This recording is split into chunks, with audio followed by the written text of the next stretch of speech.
우리 같이 한번 인사 나누시죠. 반갑습니다. 반갑습니다. 반갑습니다. 반갑습니다. 지난 일주일간 여러분도 어떤 믿음으로 또 어떤 결단으로 살아가셨습니까? 매번 우리 그게 결단하고 또 하나님의 말씀 앞에서 그 말씀대로의 삶을 살아가기로 결단하지만 사실 그게 쉬운 건 아니죠. 때로는 세상이 우리에게 주는 어려움도 있고요, 괴로움도 있고 근심과 걱정의 거리들도 매번 있습니다. 하지만 그 안에서도 우리는 주님께서 역사하실 것을 기대하면서 믿음으로 살아가는 거죠. 우리가 살아가는 믿음의 삶 안에서는 그 삶 속에서 하나님이 이루실 것들에 대한 마음, 하나님께서 우리를 통해 이 땅에 해결하실 것들, 행하실 것들에 대한 믿음이 분명히 있습니다. 그래서 우리에게 필요한 건 뭐냐면 예수님의 마음을 갖는 거예요. 우리 한번 그렇게 고백해 보실까요? 예수의 마음을 가지고 예수의 마음을 가지고 예수의 마음을 가지고 그 뒤에 점점점점들은 여러분들이 다 채우셔야 될 것들입니다. 우리 함께 말씀을 나누시면서 우리가 무엇을 그렇게 채워 나아가야 될 것인지, 예수의 마음을 가지고 뭘 어떻게 하면 좋을 것인지를 한번 결단하는 이 시간 되었으면 좋겠습니다. 여러분, 역지사지라는 고사성어가 있죠. 역지사지가 무슨 뜻이게요? 뭔 말입니까? 역지사지 들어보신 적 없으세요? 알아요. 역지사지가 무슨 뜻이에요? 무슨 뜻이야? 그 사람 입장에서 생각. 다른 사람의 처지를 생각하는 거예요. 이 고사성어는요, 이런 의미를 가지고 있어요. 다른 사람의 고통을 자기의 고통으로 생각한다라는 뜻을 가진 인익기익이라는 그런 한자 성어가 있는데요. 인익기익. 이 말의 그 유사한 의미를 가지고 있는 본래의 뜻은 역지 즉 개연이라는 그런 말이 있습니다. 맹자에 나오는 말인데요. 이 말이 우리나라에서 다른 사람의 처지를 헤아려 보아야 된다라는 뜻의 역지사지라는 말로 바뀌었다고 해요. 우리는 흔히 그 역지사지라는 그 마음이 있어야 된다고 얘기해요. 세상에서도 얘기해요. 유교에서도 이야기하고요. 심지어 불교에서도 얘기해요. 이 역지사지의 마음이 뭐냐면 다른 사람의 입장에서 생각해보고 어떤 행동이나 말을 해야 된다라고 말하는 거예요. 그렇게 해야 다른 사람의 마음을 알 수 있고 그 사람이 나를 통해서 뭐가 불편한 건지 또 뭐가 좋은 건지를 헤아려 볼 수 있다는 거지요. 그렇게 우리는 서로가 서로의 마음을 이해하고 고려해 가면서 세상을 살아가요. 그건 그리스도인들 뿐만 아니라 믿지 않는 사람들도 그렇게 살아요. 그런데 흥미로운 사실은요, 성경도 우리에게 마음을 이해하고 닮아가야 한다고 말씀하고 계세요. 성경은 우리에게 이렇게 이야기를 하죠. 우리 같이 읽었던 말씀 5절 말씀을 같이 한번 다시 읽겠습니다. 5절 읽습니다.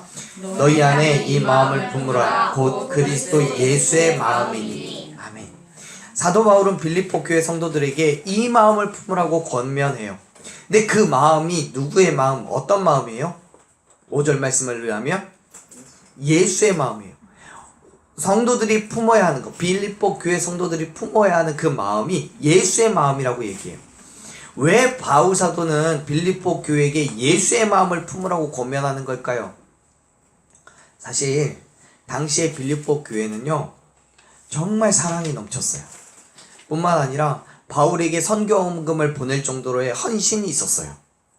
정말 정말 복음을 선포하는 일에 최선을 다하면서 주어진 사명을 감당해 나가는 좋은 교회, 그런 아름다운 이 좋은 교회였어요. 잘 건강한 성장한 교회였어요. 그런데요, 이렇게 좋고 건강한 모습이 있는가 한편 다른 쪽으로는 문제가 있었어요. 어떤 문제냐면 성도들끼리의 다툼이 생긴 거예요. 각자의 의견이 다른 사람들끼리 의견이 같은 사람들끼리 교회 안에서 집단을 형성하고 그 안에서 서로 간에 자기 자신이나 또는 내 공동체, 내 집단의 이익에 관심을 두고 싸우기 시작하는 거예요.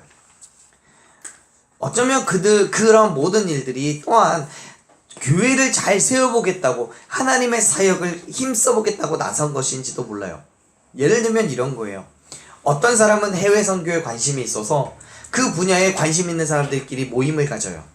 또 어떤 분들은 사회봉사에 관심이 있어서 그런 관심 분야에, 같은 관심 분야에 있는 사람들끼리 모여요.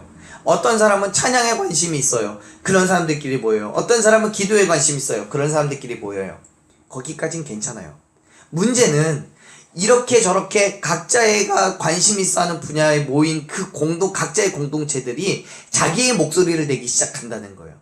그래서 내 공동체가 가장 좋고, 내 공동체가 가장 중요하고, 내 공동체가 이 교회에 가장 필요하다라고 얘기하는 거예요. 상호간에 그러한 일들이 일어나니까 우리 공동체는 좋고, 내 모임은 가장 좋은 모임이고, 저 모임은 우리 교회에서 쓸모없는 모임으로 낙인을 찍어버리는 거예요. 그러면서 점점 감정이 격해지죠. 싸움이 일어나요.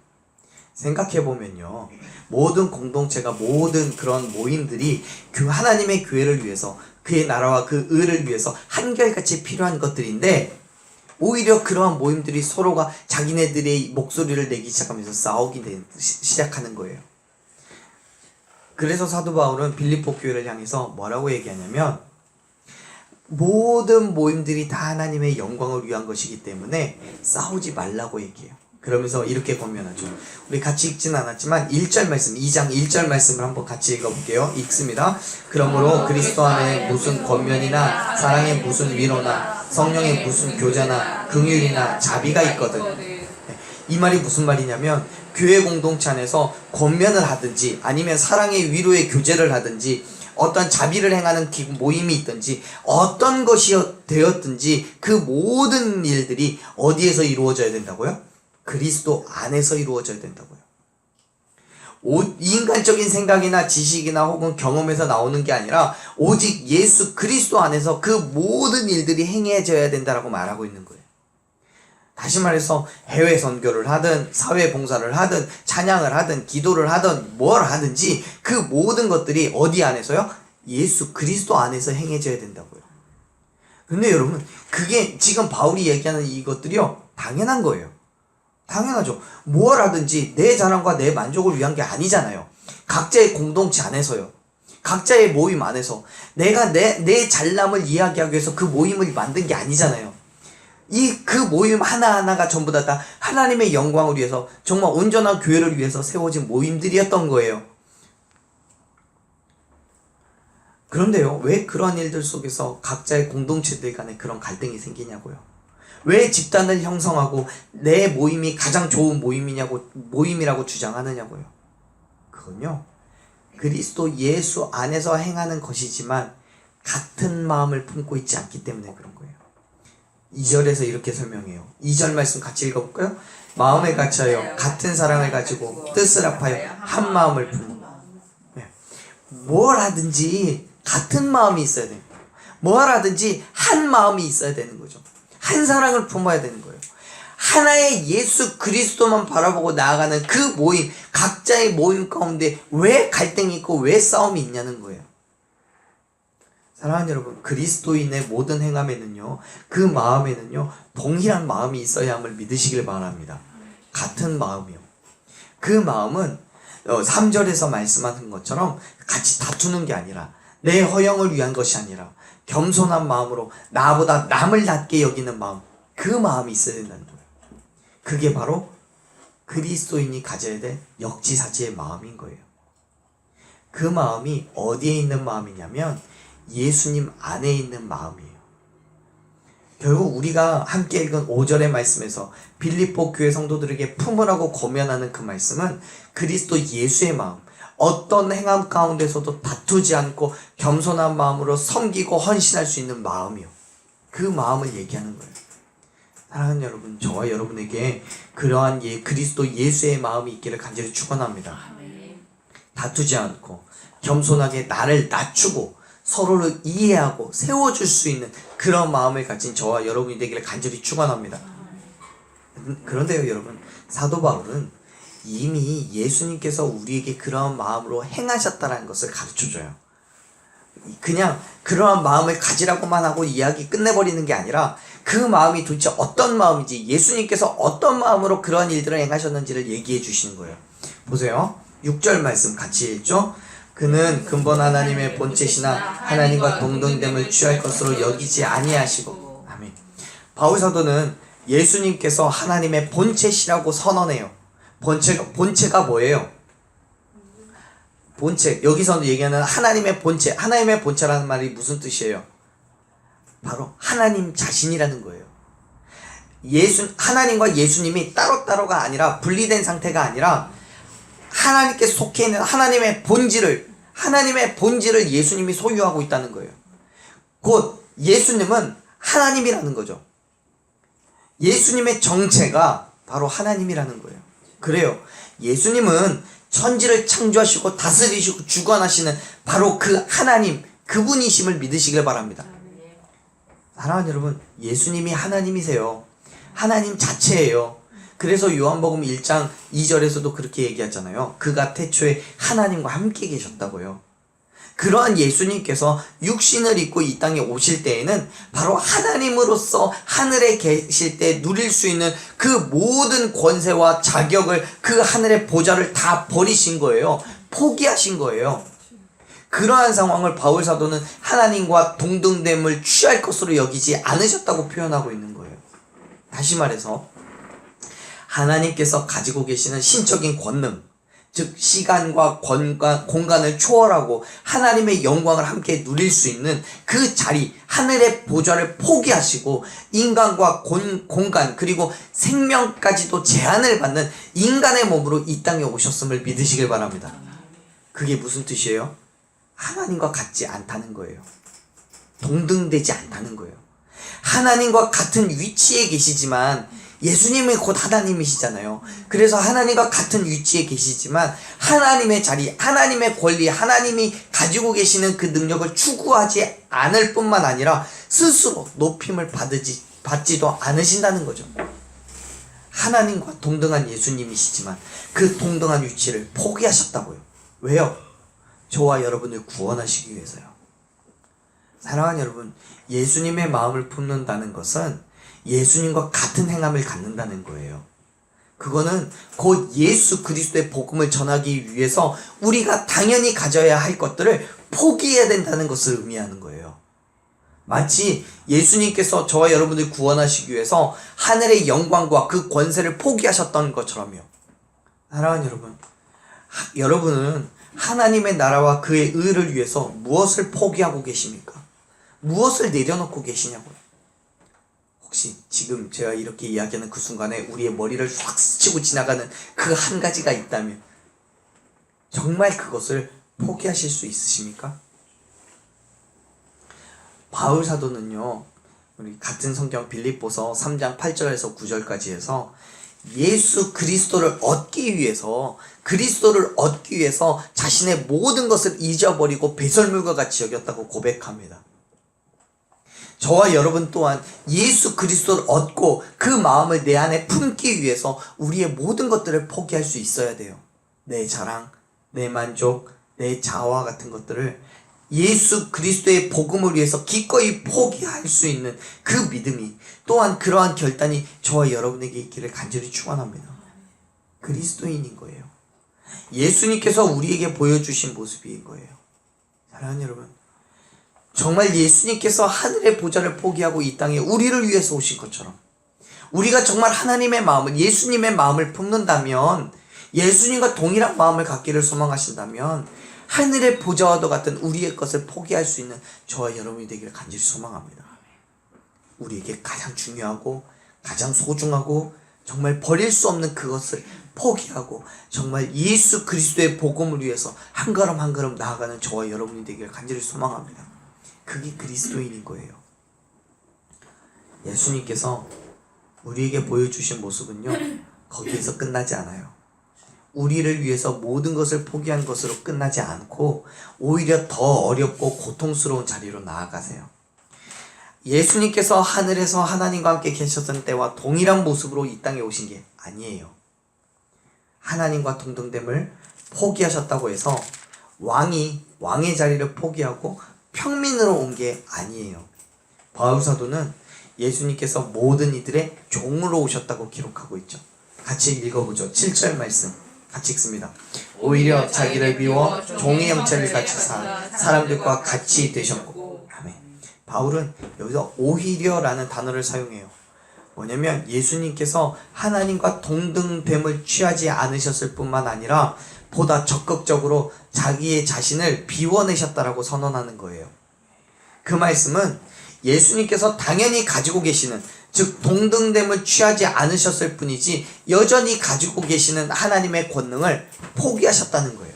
즉 예수 그리스도께서 자신에게 주어진 소명을 이루어가기 위해서 자기를 낮추시고 십자가에 달려 죽으시기까지 하나님의 말씀에 복종하셨다는 말이에요. 사랑하는 여러분, 예수님께서는요 저와 여러분의 구원을 위해서 하늘의 보좌를 포기하셨을 뿐만 아니라 오히려 자신을 비워서 생명까지도 내어놓으셨다는 사실을 여러분 기억하시길 바랍니다. 예수님께서 자신의 생명까지 내어놓으신 그 결단은 종의 형체를 가지셨기 때문에 가능한 거예요. 다시 말해서 예수님께서는 하나님과 동등됨을 버리시고 주어진 사명을 감당하기 위해서 자기에게 주어진 모든 권리를 포기하셨어요. 그것도 그냥 그 모습 그대로 이 땅에 오신 게 아니라 종의 형체를 가지시고 오신 거예요. 낮고 천한 모습으로 저와 여러분을 섬기기 위해서 오셨다는 거예요. 세상의 모든 만물의 왕 되신 예수님께서는 종으로서 진정 낮아진 모습으로 저와 여러분을 섬기시기 위해 오셨음을 여러분 믿으시길 바랍니다. 그것도요 우리와 똑같은 사람이지만 종의 형체를 가지신 거예요. 보세요. 7절 말씀에 종의 형체를 가지셨는데 사람을 섬기기 위해서, 정말 종처럼 섬기기 위해서 당시에 사용하던 나귀의 모습으로 오신 게 아니잖아요. 사람을 섬기기 위해서 당시에 필요하던 그 어떤 도구의 모습으로 이 땅에 오신 게 아니잖아요. 사람들과 같이 되셨어요. 사람이에요. 사람이지만 누구에게나 인정받고 존중받을 수 있는 그러한 사람이지만 종의 모습으로 섬기기 위해서 오셨다. 그래요. 사랑하는 여러분, 예수님께서는 하나님의 명령에 복종하시며 모든 인류의 구원을 위해서 종의 모습으로 이 땅에 오셨어요. 사람을 창조하신 하나님의 본체이셨지만 부족하고 연약한 인간과 동일한 모습을 가지고 이 땅에 오셨음을 여러분 믿으시길 바랍니다. 사랑하는 여러분, 종에게 왕이 되라고 하면 누구든지 감사하다고 그냥 쌍수 들어서 환영해요. 하지만요 왕에게 종으로 내려오라고 하면 그것처럼 굴욕적이고 참아내기 어려운 게 없어요. 자존심 상하는 거예요. 그런데 여러분, 예수님께서 그렇게 오신 거예요. 자기의 모든 권리와 특권을 포기하고 왕이 하셨던 예수님께서는 종의 모습으로 이 땅에 오신 거예요. 가장 낮아진 모습이요. 여기에서 더 놀라운 사실은 예수님께서 그렇게 종의 모습으로 오신 것이 누구에게 등 떠밀려서 정말 억지로 오신 게 아니라 하나님의 말씀 하나에 붙잡고 순종함으로 기꺼이 자기의 것을 내어놓으셨다는 거예요. 사랑하는 여러분, 어떻습니까? 예수 그리스도의 죽으심과 부활하심을 믿음으로 그리스도인의 삶을 살아가야 함에도 불구하고요, 겸손하고 온유함으로 또한 긍휼함과 사랑함으로 이웃과 지체를 위해서 헌신하고 수고해야 함에도 불구하고요, 여전히 인간의 자랑과 만족과 교만함으로 내가 종이 되기보다는 다른 사람들을 나의 종으로 삼고자 하는 그런 모습은 없으십니까? 예수님께서 저와 여러분을 위하여서 당신의 만족과 자랑과 유익을 다 비워내고 종의 형체를 가지셨던 것처럼 정말 겸손하게 지체의 유익과 이웃의 자랑을 위해서 섬김의 모습으로 기꺼이 모든 것을 다 내오셨던 것처럼 저와 여러분 또한 내 자랑과 내 유익과 내 교만을 비워내고 철저하게 예수님과 같이 종의 신분으로 이웃과 사회에 헌신하고 수고할 수 있는 그러한 온전한 그리스도인 되기를 간절히 소망합니다. 우리는 그러한 모습으로 세상에 나아가야 되는 거예요. 그러한 교회가 되어야 되는 거예요. 예수님께서 이 땅의 모든 인류를 위해서 당신의 것을 다 포기하고 헌신하고 내어놓고 희생하신 것처럼요, 우리는 종의 모습으로 세상에 나아가야 되는 거예요. 서로가 서로에게 종의 모습으로 다가가야 되는 거예요. 저와 여러분에게 주어진 거요, 내 손에 주어진 거요, 그것은 나를 자랑하기 위한 게 아니에요. 내가 잘 먹고 잘 살기 위해서, 내 삶의 여러 가지 모양의 평안을 위해서 주어진 게 아니에요. 하나님께서 우리의 삶을 통해서 이웃의 생명을 위해서 헌신하고 수고하기 위해서 우리에게 주신 선물이고요, 축복임을 믿으시길 바랍니다. 사랑하는 여러분, 나를 비워내세요. 내 만족을, 내 자랑을 비워내세요. 철저하게 하나님의 영광을 위해서 살아갈 때 하나님께서는 저와 여러분을 크고 놀라운 일들로 이루어 가실 줄로 믿습니다. 예수님께서도요, 철저하게 하나님의 말씀에 복종하셨어요. 복종하셨다고요. 그 말씀은 정말 누구라도 감당할 수 있을 만한 것이 아니에요.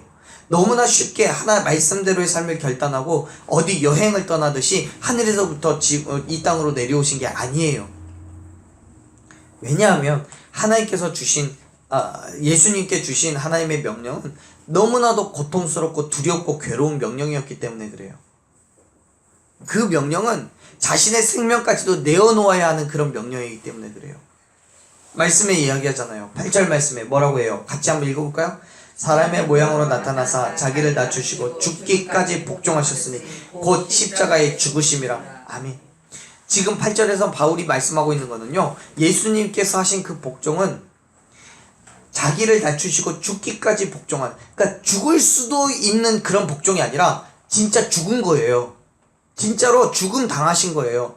십자가에서요. 그렇게 복종을 하셨다고요. 사랑하는 여러분, 예수님께서 순종하신 하나님의 명령은 궁극적으로는 십자가에서 죽으시는 거였어요. 예수님께서는 죽기까지 복종하신 거예요. 죽을 수도 있다가 아니에요. 죽으신 거예요. 예수님은 죽기까지 복종하셔서 실제로 십자가에서 죽으셨어요. 그게 예수님의 사명이었어요.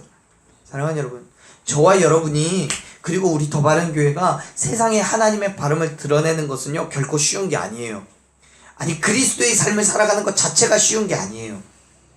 마음의 불편함도 있고요, 멸시와 조롱의 시선을 넘어서서 어쩌면 우리의 생명을 내어놓기까지 힘들고 고통스러운 그런 결단을 해야 될지도 몰라요. 정말 죄송한 말씀이지만 죽을 수도 있다는 게 아니라 진짜 죽어야 되는 거예요.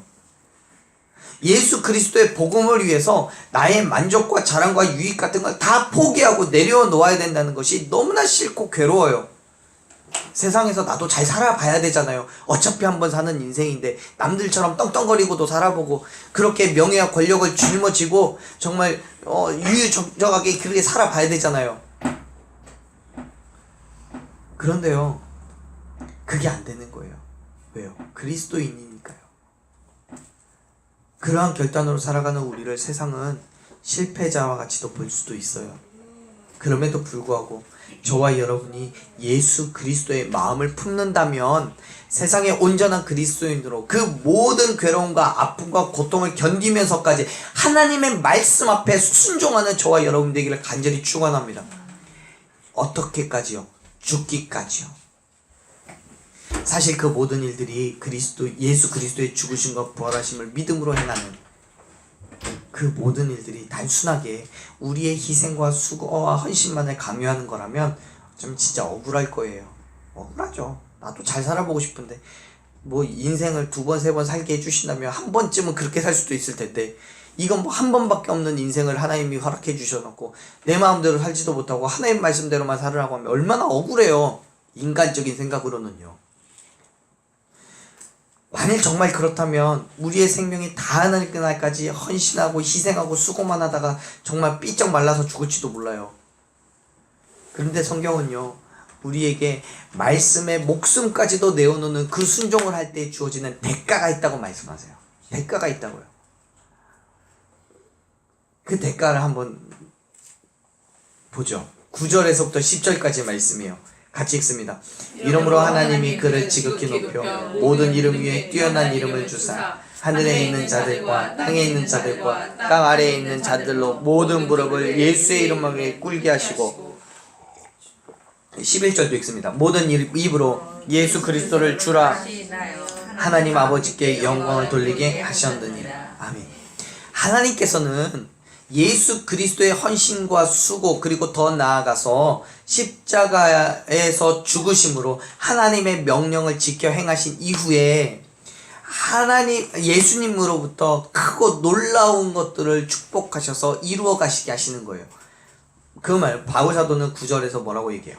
하나님의 명령에 순종해서 십자가의 고난을 짊어지신 예수님을 높이셨다고 얘기하죠. 모든 이름 위에 뛰어난 이름을 주셨다고 선언을 해요. 그 이름은 다름이 아니라 예수님에게 그리스도라는 이름을 더해 주신 거예요. 예수님은 본래 그가 가지고 있는 인간적인 이름이에요. 그리스도는 뭐냐면 기름 부음을 받은 자라는 뜻이에요. 메시아예요. 모든 인류를 구원할 수 있는 능력을 가진 이름인 거예요.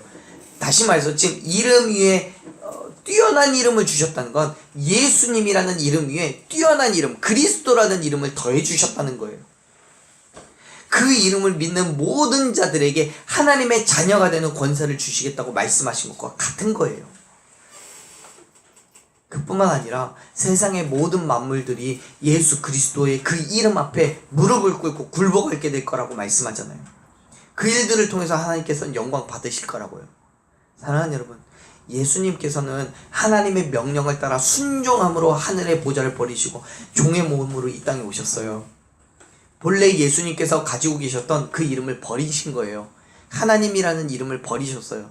예수라는 이름으로 이 땅에 오셨어요.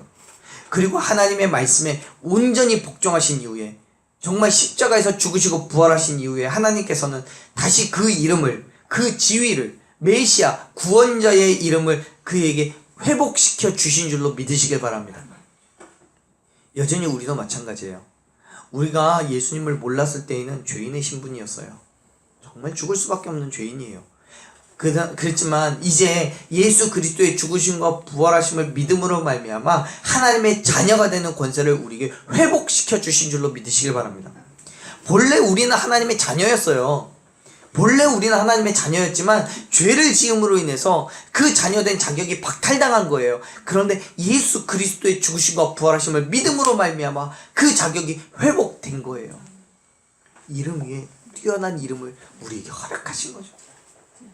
지금은 세상이 우리를 조롱하고 멸시하고 마치 실패자처럼 보일지도 모르겠지만 마지막 날에 예수님께서 이 땅에 다시 오실 그때에 예수 그리스도의 이름을 붙잡고 있는 저와 여러분이 오히려 세상 앞에 성공자로 당당하게 서 있을 줄로 믿으시길 바랍니다.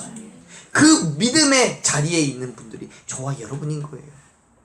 하나님께서는 저와 여러분에게 말씀하신 그대로 세상을 정복하고 다스리게 되는 그 은혜를 주시겠다고 말씀하시는 거예요.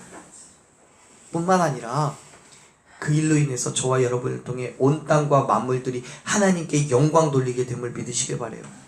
저와 여러분이 예수 그리스도를 주라고 시인하는 것처럼 저와 여러분을 통해서 이 땅이 예수님을 만나고 예수 그리스도의 복음을 듣게 될 줄로 믿으시길 바랍니다. 그래서 예수의 이름 앞에 그들 또한 굴복하고 무릎 꿇고 하나님의 자녀가 되는 그 놀라운 일들이 일어나는 거죠. 누굴 통해서요? 저와 여러분을 통해서, 그리고 우리 더 바른 교회를 통해서요. 그게 하나님이 우리에게 주시는 축복이고 은혜인 거예요. 사랑하는 여러분, 그리스도인들에게 있어서는요, 역지사지는 다른 사람의 처지에서 생각하는 게 아니고요, 예수님의 마음으로 생각하는 거예요. 예수님께서 이 땅에 어떠한 결단으로 오셨고 저와 여러분을 위해서 이 땅의 모든 죄인들을 위해서 무슨 일을 행하셨는지를 알고 그 마음을 닮아가는 거예요. 그것이 바울은 예수의 마음을 품는다고 표현하고 있는 거고요. 그걸 한자성어로 하면 역지사지라고 얘기하는 거예요. 하나님의 마음을 이해하는 거예요. 사랑하는 여러분, 예수님의 마음을 품으세요. 예수 그리스도의 마음을 가지고 예수 그리스도와 같이 살아가십시오. 내 생각, 내 자아, 내 욕심, 내 경험이 아니라 예수님의 생각, 예수님의 자아, 예수님의 욕심, 예수님의 경험으로 살아가는 저와 여러분이 되기를 간절히 축원합니다. 우리를 위해서 종의 모습으로 이 땅에 오신 것처럼 우리도 믿지 않는 세상 사람들을 위해서 종의 모습으로 헌신과 수고로 나아가야 되는 거예요.